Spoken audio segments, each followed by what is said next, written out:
नमस्कार दोस्तों, एक बार फिर से आपका स्वागत है एजुकेशन फॉर यू के चैनल पे। मेरा नाम है आशीष चौरसिया और आप लोग देख रहे हैं मैथ्स के टैग वर्ड्स। इसके पहले हम लोग ने सीटेट के लिए टैग वर्ड्स दिए, सीडीपी के लिए टैग वर्ड्स दिए, हिंदी के लिए आपको टैग वर्ड्स उपलब्ध कराएं, ईवीएस के टैग वर्ड उपलब्ध कराएं। अब बारी है मैथमेटिक्स की। तो ये कुछ ऐसे टैग वर्ड्स हैं दोस्तों, जब आपको यहाँ पे कहीं ना कहीं मैथ्स नहीं बनती है तब आपको ये हेल्प करेगा और यहाँ पे कहीं ना कहीं आप एक बेहतर तरीके से मैथमेटिक्स पेडागोजी में अच्छे नंबर ला पाएंगे। तो चलिए आइए देखते हैं क्या है ये मैथमेटिक्स के पेडागोजी वर्ड। देखिए हम लोग स्टार्ट करेंगे आज नेगेटिव से। हम सभी लोग पॉजिटिव से स्टार्ट करते हैं, हम लोग आज स्टार्ट करेंगे नेगेटिव से। देखिए क्या होता है मैथमेटिक्स, जब भी आप मैथमेटिक्स पढ़ाओ इस पॉइंट पे सबसे पहले फोकस करना चाहूंगा। कभी भी आपको उच्चतर पढ़ाई के लिए बच्चों को तैयार नहीं करना है, कभी भी उच्च कक्षाओं के लिए बच्चों को आप तैयार नहीं करेंगे, ये याद रखिएगा। आप क्लास फिफ्थ में इसलिए बच्चों को नहीं पढ़ा रहे हैं क्योंकि बच्चा क्लास सिक्स में जाए या क्लास सिक्स में जाने वाला है या क्लास सिक्स में जाने के लिए आप उसे तैयार कर रहे हैं, तो ये बहुत ज़्यादा नेगेटिव होता है। तो एक बात तो आप याद रखिए, कभी भी बच्चे को आप उच्चतर पढ़ाई के लिए या उच्चतर कक्षाओं में जाने के लिए नहीं पढ़ाएंगे। That's a very important point. दूसरी बात हम लोग करें तो देखिए केवल अभ्यास। यहाँ देखिए जैसे ही केवल शब्द आएगा तो आप तो समझ जाना कि वो वाला ऑप्शन होगा ही नहीं। जैसे केवल शब्द आ रहा है तो वो ऑप्शन हो ही नहीं सकता। आप अगर बहुत सारा अभ्यास करा रहे हैं मैथमेटिक्स में तो ये भी एक नेगेटिव पॉइंट लेकर जाता है, क्योंकि बहुत ज़्यादा अभ्यास जो होता है ना बच्चों के अंदर एक प्रकार से इंटरेस्ट को खत्म कर देता है। इसलिए आपको बता दूं कि बहुत ज़्यादा अभ्यास आपको बच्चों को नहीं कराना है। ये भी एक नेगेटिव वर्ड है।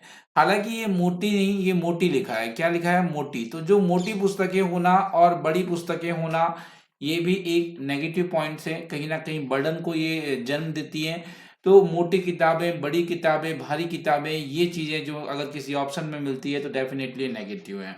किसी ऑप्शन में आप पक्षपातपूर्ण व्यवहार कर रहे हैं, किसी भी एक्टिविटी से कोई आपके पास कोई ऐसा चीज चल रही है जहां पर आपको पक्षपातपूर्ण तरीके से आप उसमें बिहेवियर कर रहे हैं, तो ये चीज़ें बिल्कुल यहाँ पर गलत मानी जाएगी और आप डेफिनेटली उसके साथ जाएंगे तो आपको एक नंबर यहाँ पर मिल जाएगा। अगर किसी ऑप्शन में कह रहा है कि आप रैंकिंग कर रहे हो, किसी को ग्रेडिंग दे रहे हो या किसी को आप अंक दे रहे हो, तो अंक देना ये सारा जो है एक्चुअली ये नेगेटिव है। और ये नेगेटिव होने के कारण आप ऐसे ऑप्शन को रिजेक्ट करेंगे।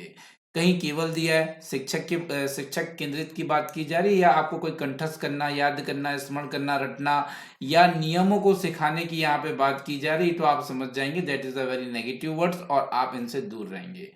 हालांकि देखिए संकल्प को कठोरता से पालन कराना कोई भी नियम है, आप उन्हें बहुत कठोरता से पालन करा रहे हैं, बच्चों को आप बहुत कठोरता से अनुशासन डिसिप्लिन में रख रहे हैं, तो ये भी आपके एक नेगेटिव वर्ड्स हैं। हालांकि देखिए हम आगे चलें तो जैसे कि हम कहते हैं कि कठोर अभ्यास, किसी ऑप्शन में आपको बताया जा रहा है कि हम बच्चों को कठोर अभ्यास करा रहे हैं, तो ये भी यह नेगेटिव होता है। यहाँ आपको एक नंबर मिल जाएगा।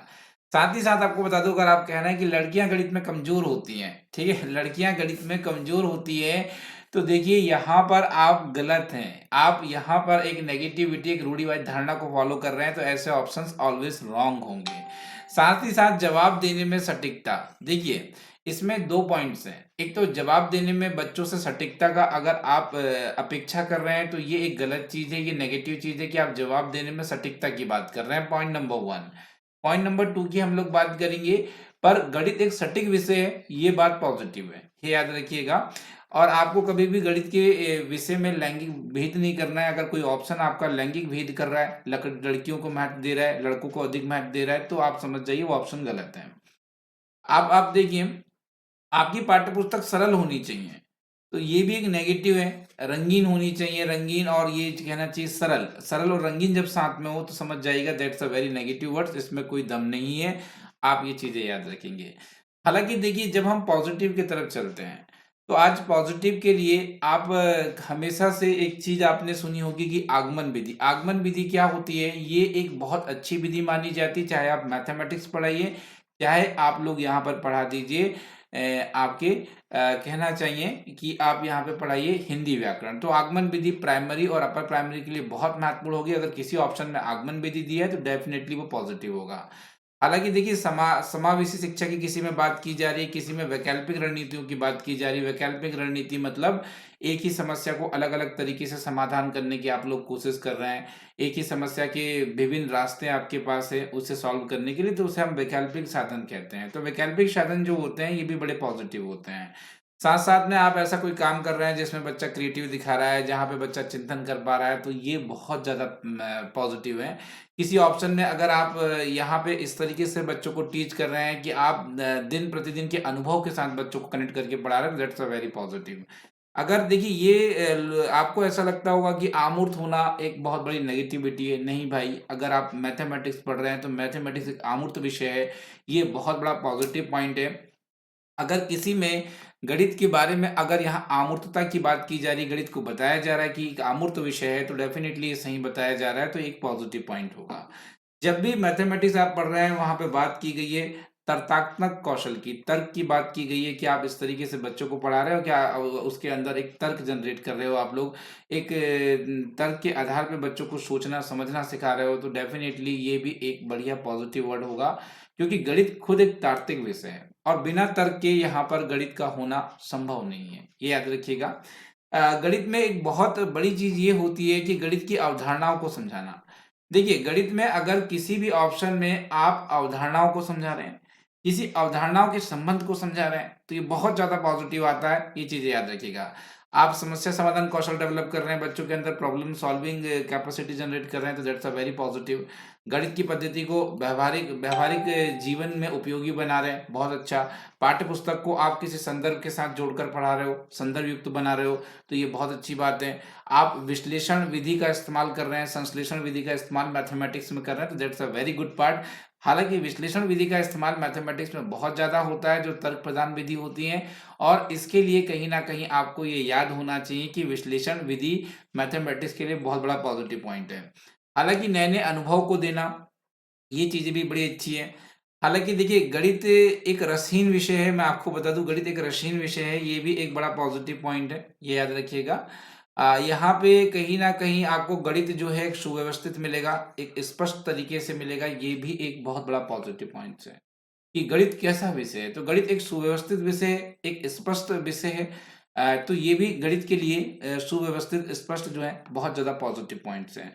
साथ ही साथ आप लोग बता दूँ यहाँ पे दैनिक जीवन से जोड़ना तो पॉज़िटिव पॉइंट ही है, और यहाँ पे अवधारणाओं की समझ करना, गणित में कॉन्सेप्ट अंडरस्टैंडिंग करना, ये बहुत बड़ा पॉज़िटिव होता है। अगर किसी ऑप्शन में दिखता है, तो डेफ़िनिटली 1 नंबर आपको वो दिला रहा है। साथ ही साथ आपको बता दूँ कि बच्चे गणितीय भाषा का विकास करना। देखिए, यहाँ पे बच्चों के अंदर मैथमेटिक्स कुछ चीज़ों के लिए सिखाई जाती है, ताकि आप प्रॉब्लम से सॉल्व करना सीखें, आप तर्क के आधार पे थिंकिंग करना सीखें। आप कहीं न कहीं गणितीय भाषा को सीखें, गणितीय भाषा का इस्तेमाल करना सीखें।